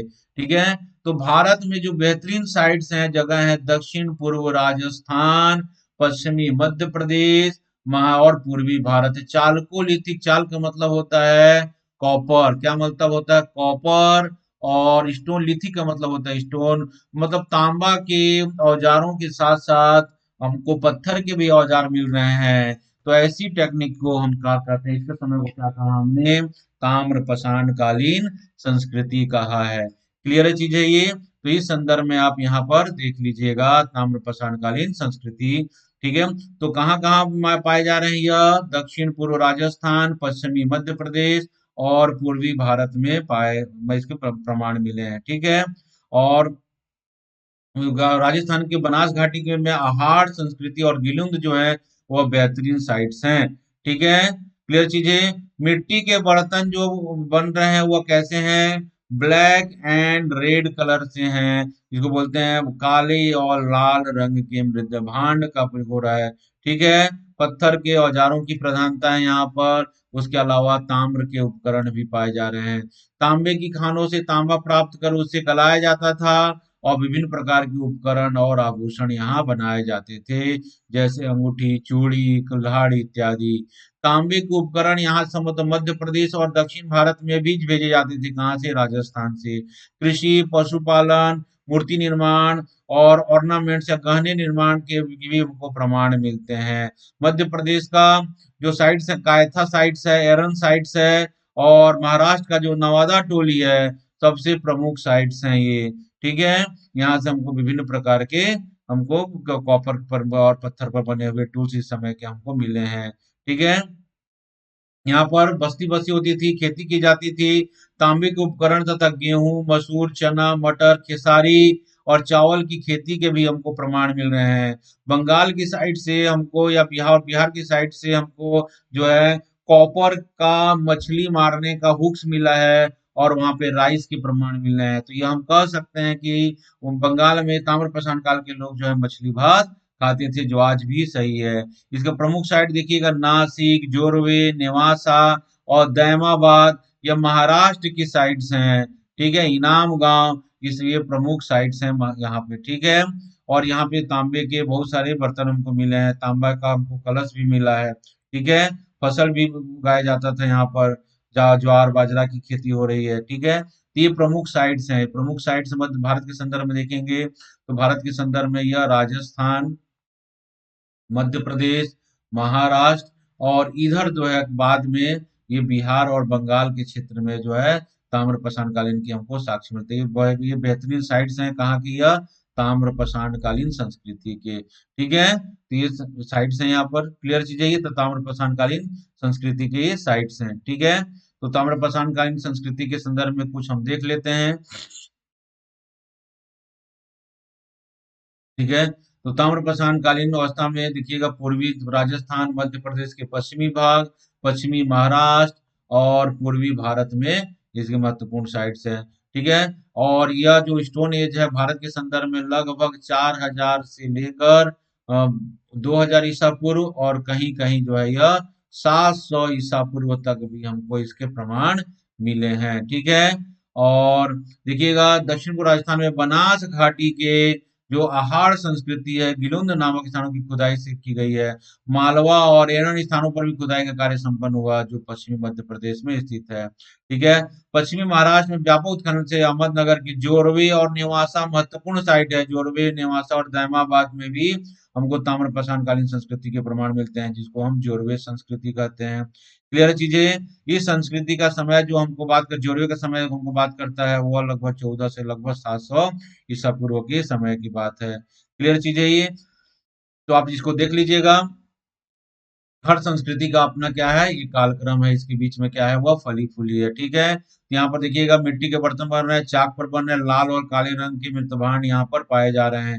ठीक है, ये देख लीजिएगा। यहाँ पर शवों को संस्कार में घर के भीतर ही शवों को दफना दिया जाता। दक्षिण भारत में शवों को पूर्व और पैर पश्चिम की ओर, महाराष्ट्र में शवों को सिर उत्तर और पैर दक्षिण की ओर करके इसको दफनाया जाता था। ठीक है, जो महत्वपूर्ण साइट्स हैं वहां पे, जो संस्कृतियां हैं ताम्रपाषाण काल से रिलेटेड जो है, वह है मालवा संस्कृति है, जोरवे संस्कृति है, अहाड़ संस्कृति है और कायथा संस्कृति है। ये महत्वपूर्ण मालवा संस्कृति है। जोरवे संस्कृति महाराष्ट्र की है, ये मध्य प्रदेश में स्थित है। अहाड़ जो संस्कृति जो है वह जो है राजस्थान में स्थित है। ठीक है, इस संदर्भ में आप महत्वपूर्ण साइट्स को आप देख सकते हैं। ठीक है, यहाँ पर आप ताम्रपाषाण कालीन संस्कृति के संदर्भ में आप देखा तो चालुक्यलिथिक कल्चर जो है वह भारत में तांबे और के साथ पत्थरों के औजारों की प्रधानता थी, इसलिए इसको ताम्रपाषाण कालीन संस्कृति कहते हैं। बस्ती का विकास हो चुका था, मनुष्य जो है छोटे छोटे गांव में बन रहा था, और गांव में जहाँ पे पाए गए हैं वहां पे कच्चे ईंटों के मकान अभी हमको लास्ट लास्ट में हमको देखने को मिलते हैं। ताम्रपाषाण कालीन संस्कृति जो है वह ओवरलैप करती थी किसे, सिंधु घाटी सभ्यता के साथ क्या करती थी, वह ओवरलैप करती थी। इसलिए आप इसको कंफ्यूज नहीं हो रहे होइएगा कि सिंधु घाटी सभ्यता खत्म हुआ तब ताम्रपाषाण, या ताम्रपाषाण खत्म हो रहा सिंधु। ये अलग अलग क्षेत्र जगह पे लोग जो है अपने हिसाब से, या उस संस्कृतियां जो है अपनी इंडिपेंडेंट रूप से क्या हो रही थी, फल फूल रही थी। और दोनों ही सभ्यताओं का आपस में क्या था, व्यापारिक संबंध होते थे। क्लियर चीज है ये? इस संदर्भ में आप ताम्रपाषाण कालीन संस्कृति को देखिएगा, जोरवे मालवा कैथा के संदर्भ में आप इसको पढ़िएगा। ठीक है, क्लियर चीज है ये? ठीक, अब हम पढ़ नेक्स्ट जो आते हैं वो आता है का सिंधु घाटी सभ्यता को हम पढ़ते हैं। ये क्या है, यह आदि इतिहास किसके अंतर्गत आता है, यह आदि इतिहास के अंतर्गत आता है। यह आता है प्रोटो हिस्ट्री के अंतर्गत आता है। हमने अभी तो इससे पहले पढ़ा, हमने प्री हिस्ट्री पढ़ा।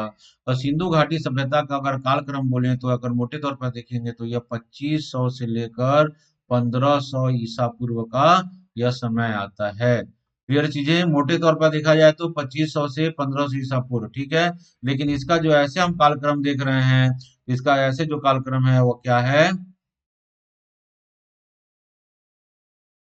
ठीक है, जो आपकी एनसीईआरटी की बुक में लिखा हुआ है वो है 2300 से 1750 ईसा पूर्व का समय। क्या लिखा है, 2300 से 1750 ईसा पूर्व का समय मिला है। क्लियर चीज है ये? तो सिंधु घाटी सभ्यता के संदर्भ में हम पढ़ रहे हैं। सभ्यता जो है कैसी सभ्यता बोलते हैं, यह कांस्य युगीन सभ्यता है, लेकिन अगर बात करते हैं इसको, हम इसको बोलते हैं ब्रॉन्ज एज कल्चर। ठीक है, एक्चुअली यह कॉपर युग की सभ्यता है। चालकोलिथिक नहीं, कॉपर एज की हम बात कर, चालकोलिथिक के बाद कॉपर एज आता है ना, और कॉपर एज के अंतर्गत ही सिंधु घाटी सभ्यता आता है, क्योंकि तांबा कॉपर प्लस टीन, ये दोनों को मिलाकर का क्या बना, कांसा। तो कांसा बनाने की तकनीकी के आधार पर क्या बोलते हैं इसको, ब्रॉन्ज एज कल्चर कहते हैं। ठीक है, तो सिंधु घाटी सभ्यता को इस संदर्भ में देखिएगा आप लोग। ठीक है, तो copper age, not chalcolithic. Chalcolithic अलग है, चालकोलिथिक के बाद जो है कॉपर एज आता है, और कॉपर एज के अंतर्गत ही है सिंधु घाटी सभ्यता, जहां पर क्या हुआ, कांसे के धातु का उपयोग करना लास्ट एज में देखा गया, इसलिए इसको हम बोलते हैं ब्रॉन्ज एज कल्चर कहते हैं। इस हिसाब से आप इसको पढ़ने की कोशिश कीजिएगा। ठीक है, तो सिंधु घाटी सभ्यता ताम्रकालीन, ताम्रपाषाण नहीं हुआ, ताम्रकालीन सभ्यता थी, या इसको हम बोल सकते हैं कांस्य युगीन सभ्यता थी। और यह आदि ऐतिहासिक युग है जिसकी लिपि को हम पढ़ा नहीं जा सकता है।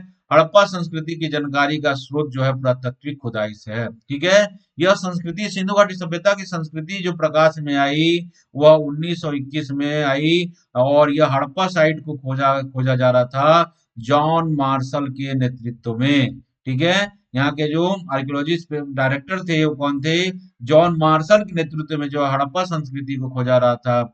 और इसके जो खोजकर्ता थे वो कौन थे, दयाराम साहनी थे। तो दयाराम साहनी के नेतृत्व में हड़प्पा साइट को खोजा गया। निर्देशन कौन किया था? जॉन मार्शल के निर्देशन में।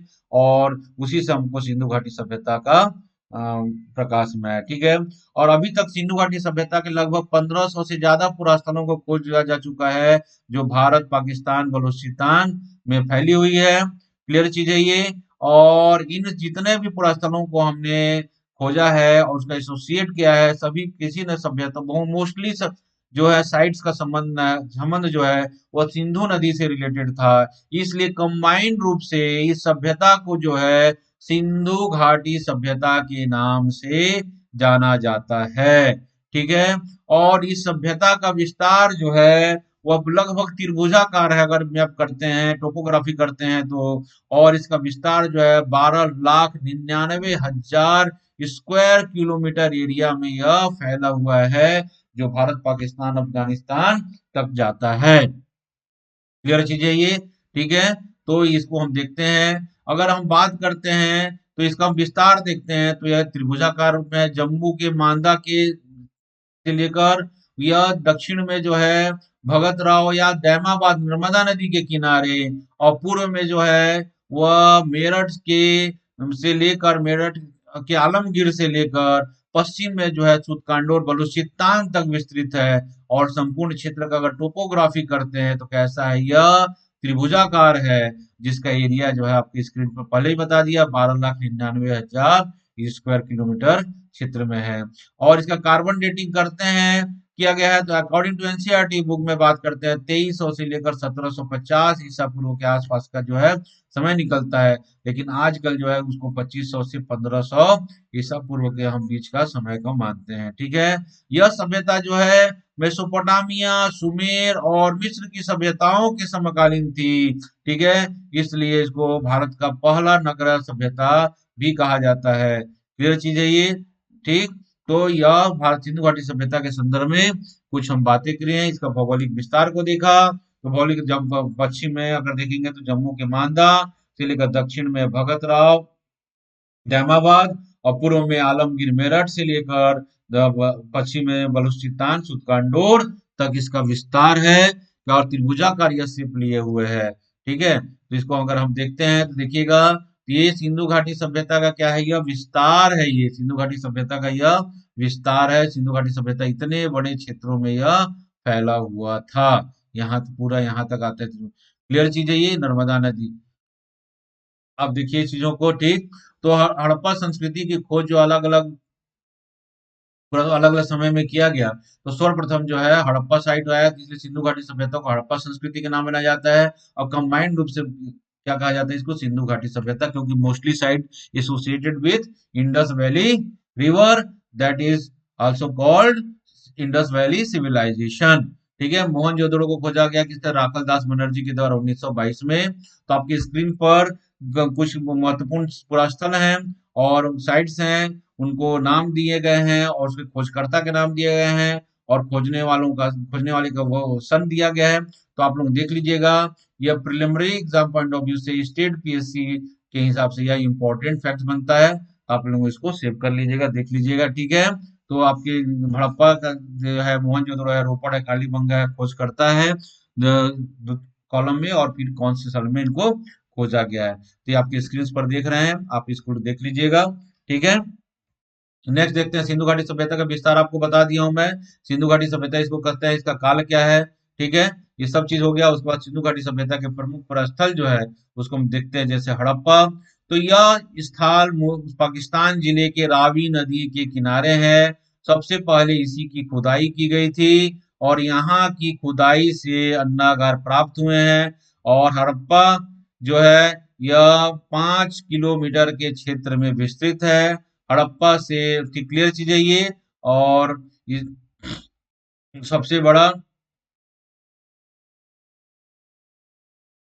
क्लियर चीज है ये। अब बात करते हैं मोहनजोदड़ो की, जिसको मृतकों का टीला भी कहा जाता है। और यह पाकिस्तान के लरकाना सिंध प्रांत में स्थित है, और सिंधु घाटी नदी के पूर्वी किनारे पर स्थित है। और हड़प्पा से लगभग 483 किलोमीटर की दूरी, पास की नहीं है, लेकिन हड़प्पा मोहनजोदड़ो जो है प्रमुख नगर थे उस समय। ठीक है।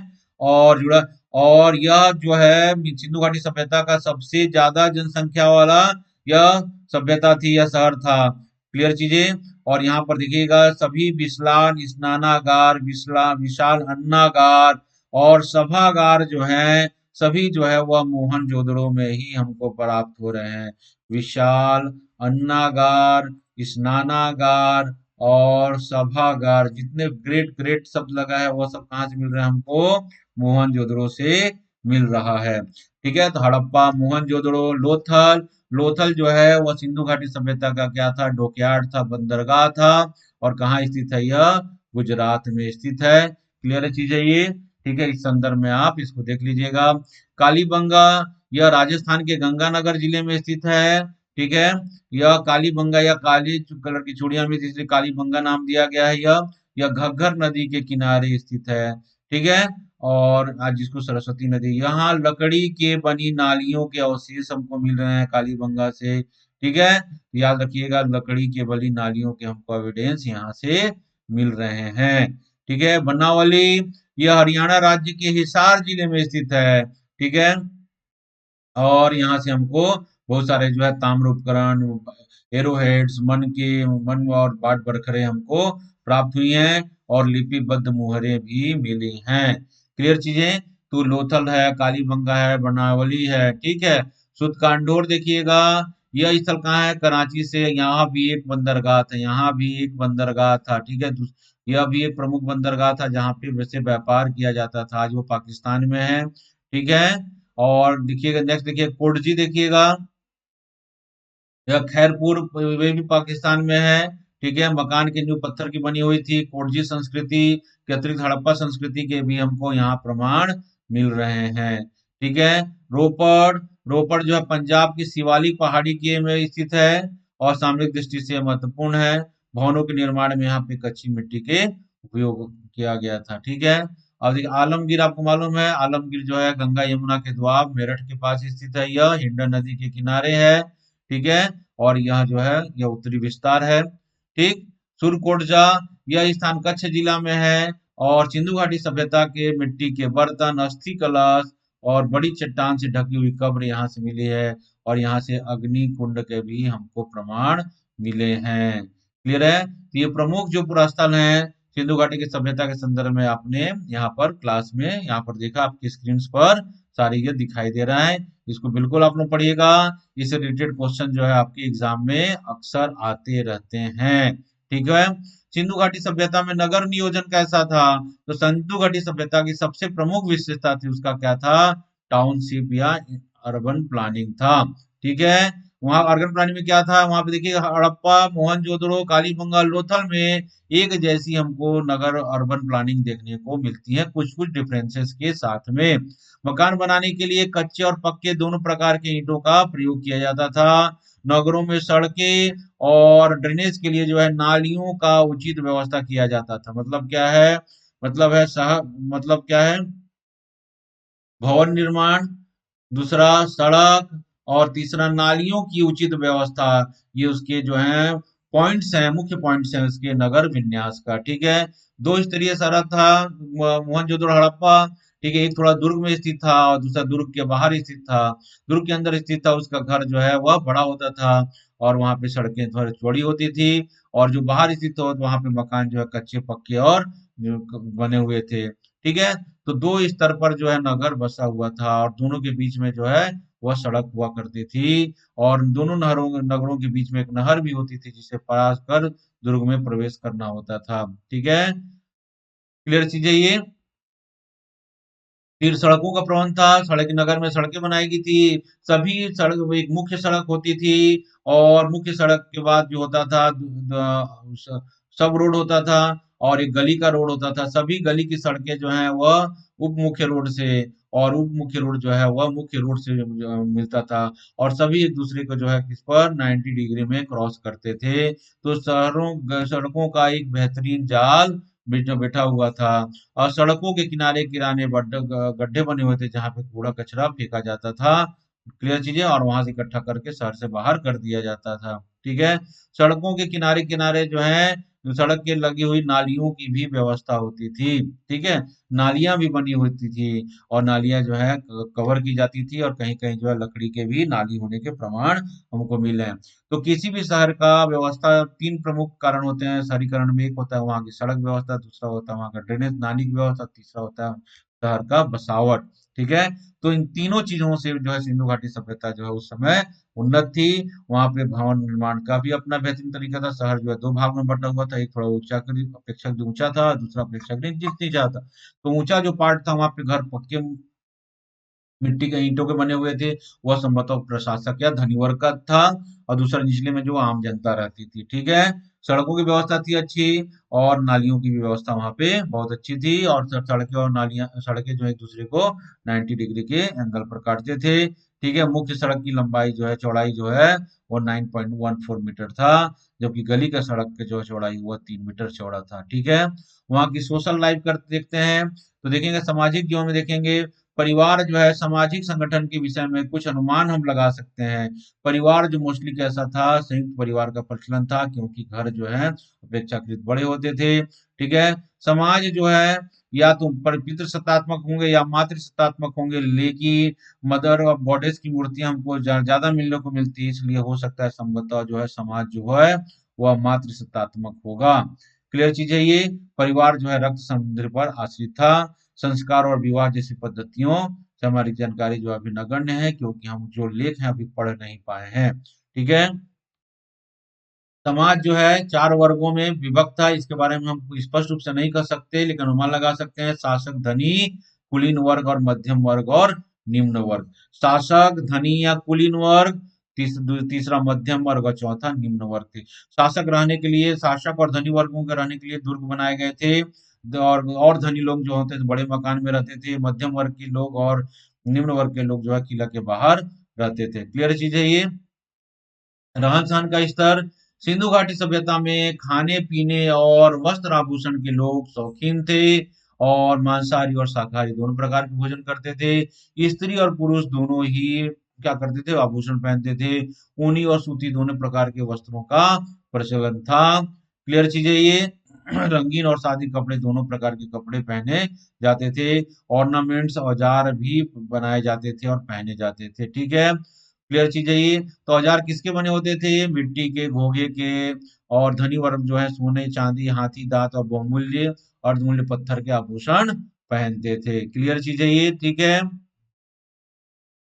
तो विभिन्न प्रकार के आभूषण पहनते थे। ठीक है, सिंधु घाटी सभ्यता में मनोरंजन के भी समुचित महत्व देते थे। ठीक है, जानवरों का शिकार करना, मछली पकड़ना, पक्षियों को फंसाना, मनोरंजन करना इत्यादि उनके प्रमुख मनोरंजन के होते। क्लियर चीजें, अपने मनोरंजन के तरीके थे। ठीक, इसके अलावा वह पासे या चौपड़ का खेल भी खेलते थे, ऐसा हमको एविडेंस हमको मिल रहा है। ठीक है, बच्चे खेलने के लिए मिट्टी के खिलौने से खेलते थे।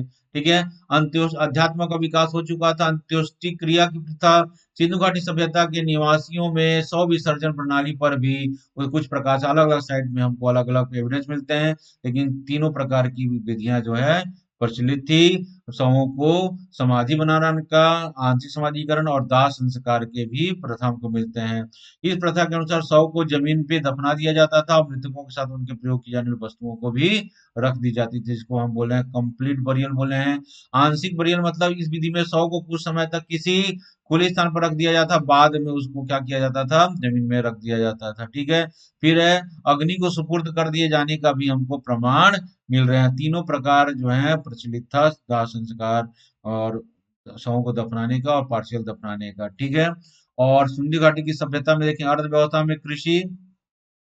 ठीक है, सिंधु घाटी की सभ्यता के लोग जो है कपास उगाते थे, और कपास का क्या करते थे, यह व्यापार करते थे। ठीक है, क्योंकि सिंडोन जो है मिस्र के लोगों को, मतलब मिस्र के द्वारा जो है सिंधु घाटी की सभ्यता के लोगों को कहा गया। सिंडोन का मतलब था कपास, मतलब कपास उगाने वाले लोग, क्योंकि यूनानी कपास को सिंडोन कहते हैं। ठीक है, गेहूं और जौ ये उगाते थे। संभवतः चावल नहीं उगाया जाता था, लेकिन चावल के एविडेंस भी हमको लोथल साइड से मिला है, बट हो सकता है कि वह इंपोर्ट के द्वारा आया हो, आयात के द्वारा आया हो। क्लियर चीज है ये, इस चीजों को देख लीजिएगा। ठीक, तो ये सिंधु घाटी की सभ्यता के लोग कपास का क्या करते थे, वह व्यापार भी करते थे। क्लियर चीजें। तो कृषि और इसके अलावा अन्य खाद्य जो है प्रमुख फसलें भी उगाई जाती थी। पशुपालन में यह बैल, गाय, भैंस, भेड़, बकरी, गधे, ऊंट इत्यादि का पालन करते थे। घोड़े से यह अपरिचित थे। सुरकोटजा में घोड़े के अस्थि अवशेष हमको प्राप्त होते हैं, लेकिन हो सकता है यह आर्यों के आक्रमण या इंपोर्ट के माध्यम से आया हो, तो ये अलग बात है। लेकिन यह इस प्रकार के पशुओं को जानते थे, पालते थे। विभिन्न प्रकार के मोहरे और बच्चों के खिलौने, मिट्टी के जो बर्तन, उसमें हमको ये चित्र जो है मिला है। क्लियर चीज है ये। शिल्प और तकनीकी ज्ञान, कांस्य युगीन संस्कृति, यहाँ के निवासियों को लोहे का ज्ञान नहीं था। शैल खड़ी से मुहर तथा पक्की मिट्टी की मूर्ति निर्माण महत्वपूर्ण शिल्प थी। यहाँ के लोग कुम्हार के चाक से बनाते थे, और लाल में काला मृदभांड बनाते थे। मतलब रेड एंड ब्लैक वेयर जो है, वह पद्धति जो है यहाँ पर प्रचलित थी। ठीक है, मिट्टी के बर्तन यह बना रहे थे। इसके अलावा जो है ब्लैक, इसके अलावा जो है सोनार का काम और धातु का काम करने वाले भी शिल्पकार यहाँ मौजूद थे। क्लियर चीज है ये। तो ये सिंधु घाटी सभ्यता के संदर्भ में हो गया। सिंधु घाटी सभ्यता के लोग जो है व्यापार करते थे, और व्यापार के हमको दोनों प्रमाण मिले हैं। यह मतलब ये डोमेस्टिक और अंतरराष्ट्रीय दोनों प्रकार के व्यापार करते, अपने संस्कृति से बाहर करते थे। यह फारस के लोगों के साथ जो है मेसोपोटामिया तथा सुमेर सभ्यताओं के साथ जो व्यापारिक संबंध थे। ये टीन, चांदी अफगानिस्तान, लाजवर मणि वक्त अफगानिस्तान तथा तांबा खेतरी राजस्थान से, सोना कोलार कर्नाटक। मतलब यहाँ पर जो है एक सभ्यता दूसरी सभ्यता के साथ भी करता था, और नावों के माध्यम से क्या करते थे, यह अंतरराष्ट्रीय व्यापार भी करते थे। किसके साथ? बहरीन के साथ। ठीक है, मेसोपोटामिया की सभ्यता के साथ, सुमेरियन सभ्यताओं के साथ, अफगानिस्तान के साथ। और जबकि चालकुलिथी मतलब कॉपर एज के लोगों के साथ ये क्या करते थे, तांबा खेतड़ी राजस्थान से मंगाते थे, और टीन जो अफगानिस्तान से बनाते थे। और क्या बनाते थे, यह कांसा बनाते थे। सोना भी यह कर्नाटक के से यहाँ मंगाते थे। ठीक है। मेसोपोटामिया के लोग सिंधु घाटी सभ्यता के लोगों को मेलुहा कहकर पुकारते थे। मेलुहा जो है वह शब्द होता है जो क्या करते हैं, लिंग की पूजा करते हैं। तो ठीक है, तो यह लिंग की पूजा थी, पर इनके पूजा करते थे, इसलिए इनको लिंग पूजक कहा गया है। ठीक है, इसलिए उनको मेसोपोटामिया के लोग जो है इनको मेलुहा कहकर पुकारते थे। ठीक है, और ये पशुपति नाथ का भी पूजा करते थे, और उनका विश्वास था कि मेलुहा जो है वो संभवतः जो है आज हम जिसको हम शिव की पूजा करते हैं, शिव भगवान मानकर चलते हैं, तो लिंग पूजक को क्या कहा जाता था, मेलुहा कहा जाता था। ठीक, इसके अलावा क्या करते थे, यह गॉडेस ऑफ मदर गॉडेस की भी पूजा करते थे। बहुत सारी जगह जो है हमको मातृ देवी की मूर्तियां हमको पीतल पे और कांसे पे प्राप्त हुई है। क्लियर चीजें। या इसके अलावा पशुपति देवनाथ की पूजा करते, विभिन्न प्रकार के प्रकृति की पूजा करते थे ये। ठीक है, इनकी तौल प्रणाली जो है वह 16 के गुणक में होती थी, 1, 4 और 16, और इसका मल्टीपल का व्यवहार करते थे। इनकी लिपि पढ़ने में हमको सफलता नहीं प्राप्त की। इनकी लिपि जो थी वो कैसी है, पिक्टोग्राफिक लिपि है, भाव चित्रात्मक लिपि है। ठीक है, जिसको हम पढ़ने में अभी सफल नहीं हुए हैं। मोहरे, सिंधु घाटी सभ्यता की जानकारी का अत्यंत महत्वपूर्ण स्रोत जो है, यह मोहरे हैं, जो चौकोर और सेल खड़ी पर बनाए जाते थे, जिन पर पशु पक्षियों के चित्र बने होते थे। ठीक है, जिस पर कुबड़ वाले सांड का भी चित्र था। मुहर और टेराकोटा कलाकृतियों से ज्यामितीय आकृतियां, पेड़ पौधे, देवी देवताओं, कुबलवाड़ा सांड, हाथी, गेंडा, बाघ इत्यादि का चित्रण हुआ है, पर गाय का कहीं भी चित्रण नहीं किया गया। Point be noted. लेकिन ऐसा नहीं, सांड का चित्र तो गाय तो होगी, लेकिन गाय को वह चित्रण नहीं किया है यहाँ पर। ठीक है, चांदी के उपयोग के प्राचीनतम साक्ष्य यहाँ से मिले हैं। ठीक है, सुरकोटजा से हमको घोड़े के अस्थियों के अवशेष यहाँ से मिले हैं। यह पॉइंट्स याद रख लीजिएगा। ठीक है, धार्मिक प्रथाएं में देखिएगा, सिंधु घाटी सभ्यता के लोग जो है वह मातृ देवी की पूजा करते थे। इसके अलावा प्रकृति की पूजा करते थे, कुबलवाड़ा सांड, वृक्ष, लिंग, योनि, सांप, ठीक है, आदि की पूजा करते। मोहनजोदड़ो में पशुपतिनाथ की मुहर मिली है, और यहाँ जादू टोना, ताबीज और मूर्ति पूजा आदि का चलन था, लेकिन मंदिर के कहीं भी हमको प्राण नहीं मिले हैं। ठीक है, मृतक संस्कार में तीनों प्रकार का रूप अवेलेबल किया जाता था, उसको दफनाया जाता था, जलाया जाता था, ठीक है, और छोड़ भी दिया जाता था। ठीक है, यह सभ्यता जो है अच्छी अच्छी भली भांति फली फली, लेकिन 1500 ईसा पूर्व के आते पाते जो है यह सभ्यता धीरे धीरे क्या हो गया, नष्ट हो गया। जिसके नष्ट होने के जो है अलग अलग इतिहासकारों ने अपने अलग अलग कारण बताए हैं। इतनी बड़ी सभ्यता जो है किसी एक कारण से नष्ट नहीं हो सकती।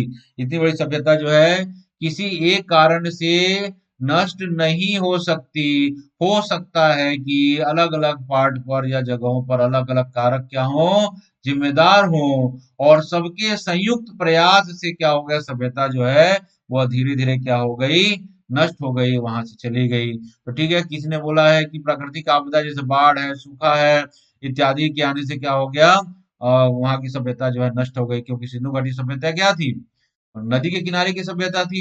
नदी के किनारे की सभ्यता थी, हो सकता है कोई साइड जो है वो नदी के बाढ़ के कारण वो समाप्त हो गया।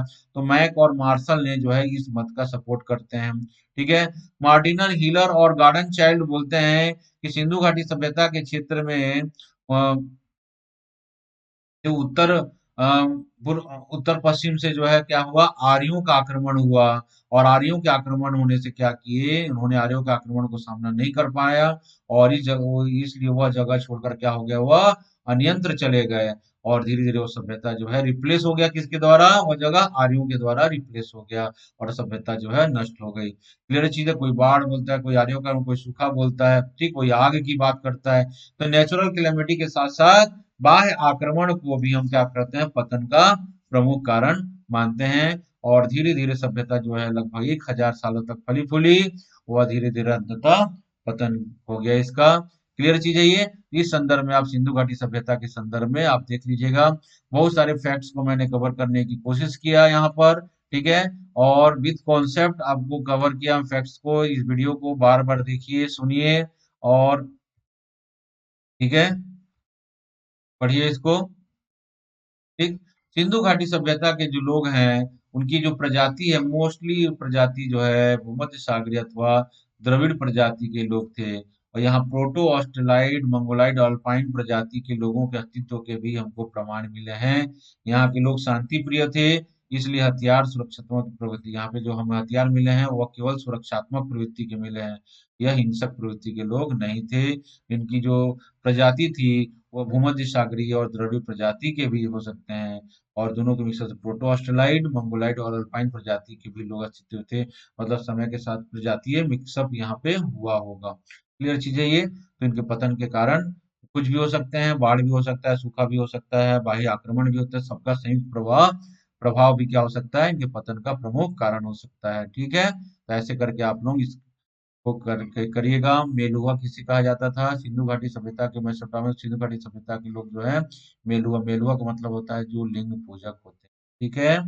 इनका व्यापार जो है वो डोमेस्टिक और अंतर्राष्ट्रीय दोनों प्रकार के व्यापार करते थे। अंतर्राष्ट्रीय व्यापार जो है नाव के माध्यम से होती थी, जबकि डोमेस्टिक जो व्यापार है जो खासकर चालकोलिथिक कल्चर के साथ करते थे। ठीक है। वह लैंड के थ्रू किया जाता था। वह जो है किसके द्वारा किया जा रहा है, भैंस गाड़ी, बैलगाड़ी के माध्यम से ही किया जाता, जानवरों के माध्यम से किया जाता होगा, पैदल किया जाता होगा। ठीक है। इन चीजों को आप देख लीजिएगा। ठीक है। तो सिंधु घाटी सभ्यता के संदर्भ में अब आज हमने क्लास में क्या किया, आज की क्लास में हमने प्री हिस्ट्री और प्रोटो हिस्ट्री के संदर्भ में जो प्रीलिम्स पॉइंट ऑफ व्यू से क्लासेस को कंप्लीट किया यहाँ पर। ठीक है। तो प्रागैतिहास और आद्य इतिहास के संदर्भ में सिंधु घाटी सभ्यता, और प्रागैतिहासिक के संदर्भ में पाषाण काल और ताम्र पाषाण काल को हम यहाँ पर पढ़ाई किया। क्लियर चीज है ये। तो आप लोग जो है वीडियो को देखते रहिए, लाइक कीजिए, मेरा कोड UGM 0 है, और शेयर कीजिए।